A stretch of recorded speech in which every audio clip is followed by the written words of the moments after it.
Well, our next speaker is Fabian Villegas, who is here. I'm going to read a brief bio of Fabian. He is a spoken word artist, writer, journalist, and researcher in South epistemologies, decolonial thoughts, and racial studies. He is from Mexico City and lives in the Dominican Republic. So, Fabian, please. Hi, everybody. I don't used to read, but my English is not as well as my Portuñol, my Spanish and Portuguese. So, well, I'm going to start.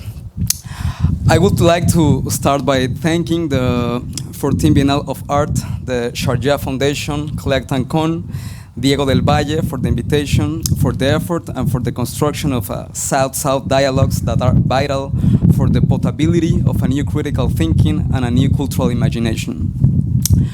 Recently, in a seminar developed through a decentralized knowledge production platform, which articulate 80 people from 14 different countries, from Guatemala to Brazil, Mexico to Equatorial Guinea, Colombia to the Dominican Republic, and Guyana to Senegal, we began our reflection exercise with the following question: what is the role of the epistemologies of the South? What is the role of the Southern epistemologies in the contemporary conversation? What is the role of the epistemologies of the South when facing the civilizational crisis? What is the role of the epistemologies of the South in the face of the new disputes of imaginary, symbolic disputes, narrative disputes, or the creation of new forms of political imagination? What is even the role of epistemologies of the South against the meta-narrative of contemporaneity, specifically when the liberal rhetoric celebrates cultural diversity, but at the same time, silence epistemic diversity?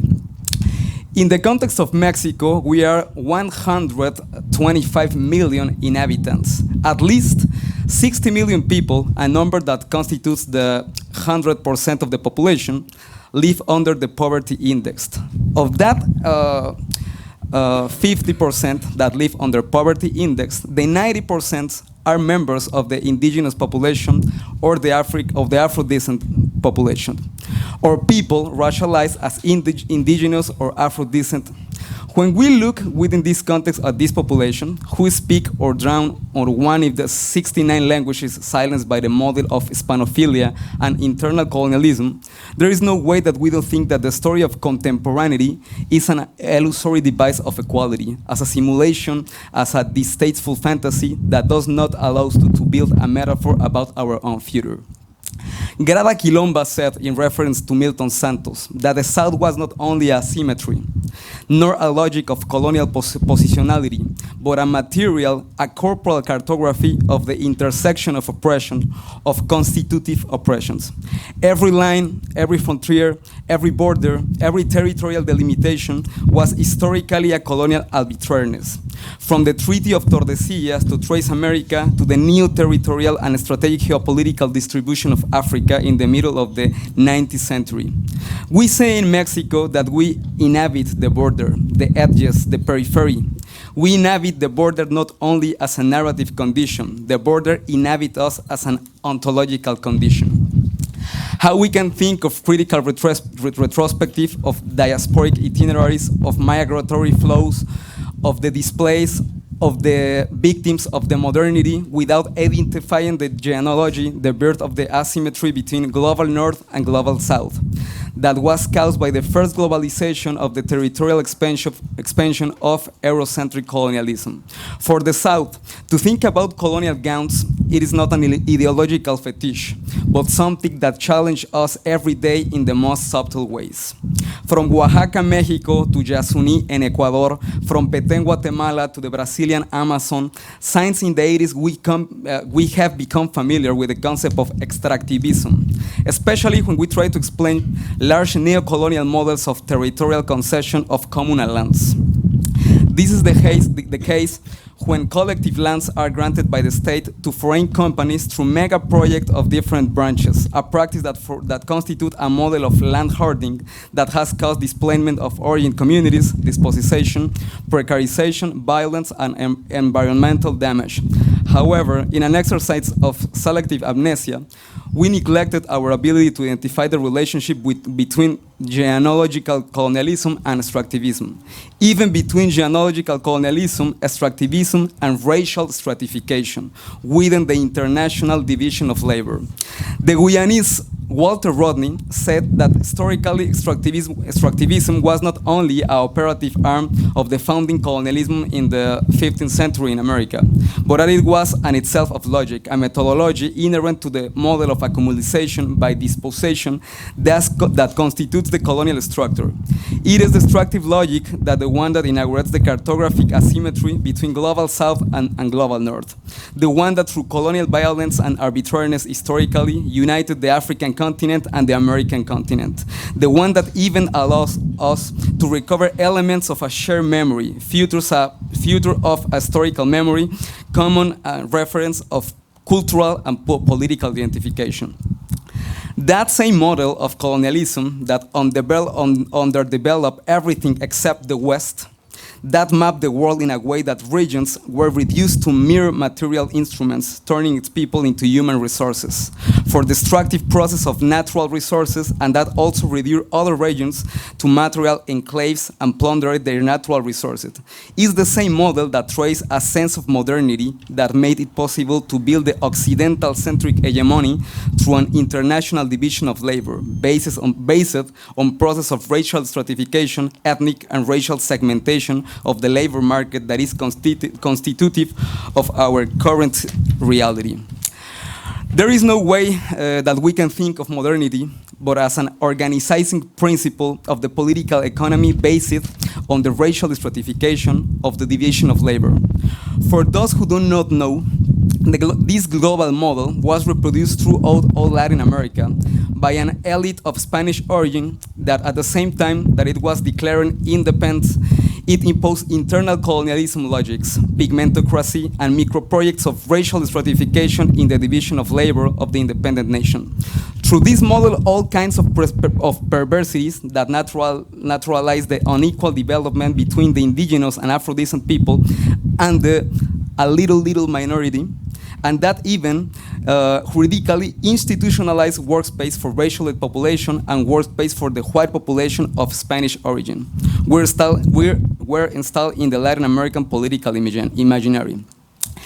In the meta-narrative of the independent nation, citizenship was the expression of a new political subjectivity on which the state was going to establish contractual relations. But unlike the meaning that citizenship could have in other contexts simply as a legal political category, in the context of Latin America, it had meaning of imposition of civilization.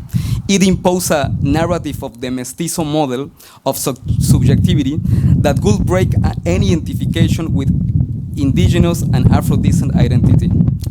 All national constructs in Latin America incubate colonial imaginaries, which install in the concept of mestizo, civilizing parallel stories of citizenship.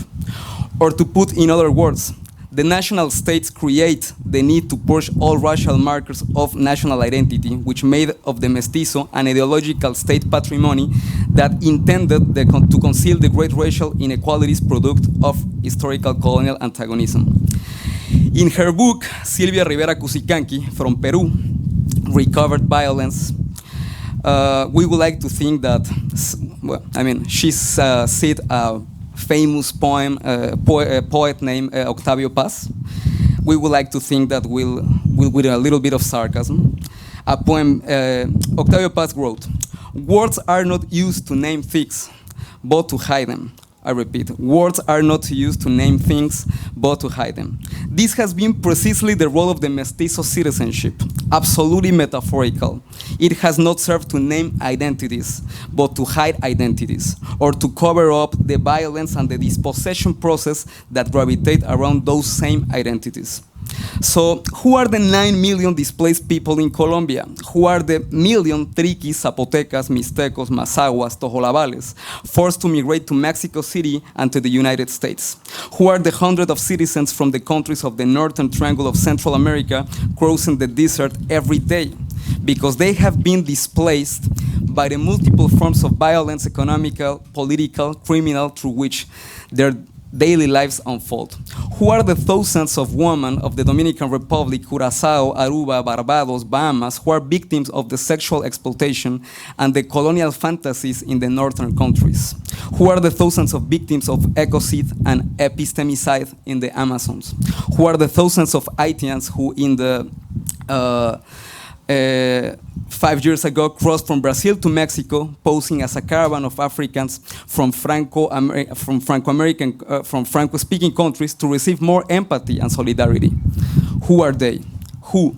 Starting from this categorical imperative, one of the main markers on which the state creates a contractual relationship is the racial marker.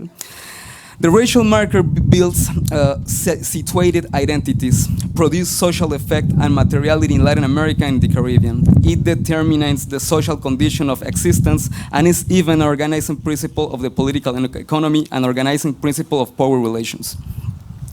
Currently, more than 40 million human beings from Latin America and the Caribbean have had to abandon their local cultural environments and across state borders in an undocumented way. Thousands have died in the attempt, and it is in this era characterized by the massive mobility of people on a planetary scale due to the anonymous economic violence of capital, the rise of neoconservatism, environmental degradation, and armed conflicts in research-rich areas. We can observe the multiplication of techniques that aim to control and immobilize the group of the population that is considered a surplus and often alienated. Borders emerge as complex security devices that pretend to ensure the safe movement of goods and first-class citizens. At the same time, they function as large areas of legal exceptionalism for the impoverished and racialized subjects of the global South. What does it mean that these migrant caravans of thousands of women, men, and children from Central and South America who travel daily escaping the heat detector radars, protecting themselves from sunstroke in the desert of the Mexico border, fighting against the current in the Rio Bravo, are normalized as natural events? What does it mean that that migration is understood as a displacement resulting from peaceful biopolitical context, without migration, with blank pages that precede them? Frantz Fanon said that in colonialism, the cause is consequence. And it is said in the borders of the periphery that one is poor because he's black and brownest, or one is black and brownest because he's poor. With that colonial axiom, the challenges of the civilizational crisis seems to have been resolved. We operate under a colonial diagram that identifies consequence, but that conceals, naturalizes, and creates opacity in the causes. When the 2010 earthquake shook in the island of Haiti and exposed the colonial frameworks that historically gravitate around the island, there were those who humbly said that in order to understand the consequence of the earthquake, to look at the history, not of the nature. The same could be said of Puerto Rico after Hurricane Maria or New Orleans after Katrina. Living in the Dominican Republic, the island that shares territory with Haiti, it feels almost cartoonish how evident is the impetus that has the hegemony to colonize the point of view. Cut the ties that lead us to recover our historical memory that navigates between historical singularity, shared memory, colonial gowns, grammatical identity, post-colonial melancholy, and elements of shared political and cultural identification. Look for Me All Around You is an exercise of diasporic resentization, a narrative technology to embody the post-colonial condition. That condition that places us inherently metaphorical subjects. Incapable of defining us, it is for an analogy. Analogy that transits between the relationship of not belonging to the present, the need to build a metaphor about our future through an exercise of recovering the historical memory of our past from an anti-essentialist narrative. All anti-essentialist narrative is a counter-narrative to the linear temporal logic. It bets on a fluctuating temporality, a decolized transcontinental epistemology. Throwing yourself into the sea with your back to the sea as a metaphor for the conceptual inscription of the diaspora continues to offer us new utopian horizons, new civilizational dialogues. It purifies the post-colonial identity that precedes the anti-racist dispute as the emancipatory axis of the anti-colonial struggle before any kind of national narrative, national story. Oceanography, hierarchy, asks the diaspora. May this body never stop asking us something, nor may the jurisdiction of memory forget the status buried under the sea. Thanks.